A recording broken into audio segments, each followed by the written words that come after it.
Bon, donc, je veux dire, après, donc, on a fait Pêcheur d'Islande. Alors, Pêcheur d'Islande, il y avait.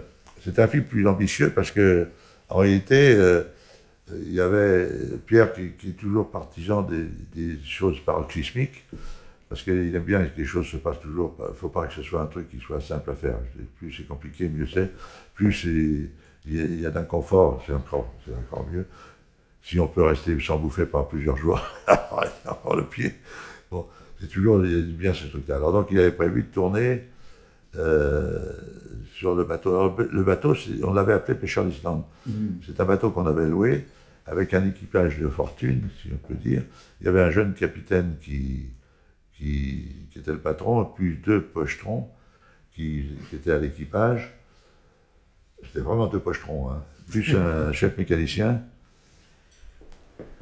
Et, alors, parce que c'était le moment où ça commençait, le changement commençait chez les matelots bretons, d'arrêter de picoler. Alors, les matelots qu'on avait, c'était des vieux crabes, hein. Je veux dire qui ne trouvaient plus d'armement, sûrement parce qu'ils étaient vieux d'une part, parce qu'ils picolaient trop. Bon, d'ailleurs, il y a eu une fois, à un moment donné, on est rentré, le capitaine nous avait laissé sortir avec ces crabes-là, et puis ils avaient continué à picoler en mer, et quand on a fallu rentrer avec le bateau, il y en a un qui voulait s'accoster d'un côté, l'autre de l'autre. Et ils se sont battus à la barre à droite, la barre à gauche, la barre à droite, la barre à gauche, ils se sont cramponnés, et le bateau est rentré bille en tête. C'est nous qui avons gueulé au gars de la machine, fais machine arrière, machine arrière. Et on est rentré bille en tête dans le quai. On a failli péter le bateau. Bon, alors finalement, donc, on devait tourner dans le bateau. Dans cette histoire, il y avait une scène de tempête qu'on devait tourner. Et on devait tourner avec l'équipage, avec en particulier, bon, d'un seul coup, son nom m'échappe à nouveau, qui était une vedette, qui faisait le film, d'un seul coup. Attends, ça va me revenir, Bon, et alors tout le monde devait. Alors, le premier jour où on a tourné tout un tas de trucs, où le temps ailleurs, à l'intérieur. Alors, on avait monté un système qui était assez bien foutu.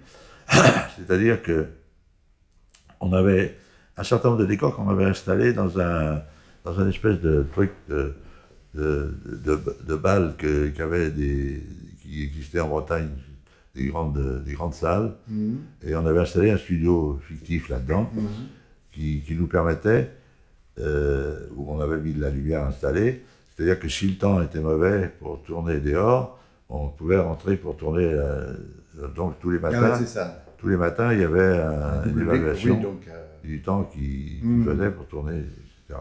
Bon, finalement, donc le jour où la mer ils ont annoncé que la mer était forte, on a décidé de foutre le camp. Jean-Claude Pascal.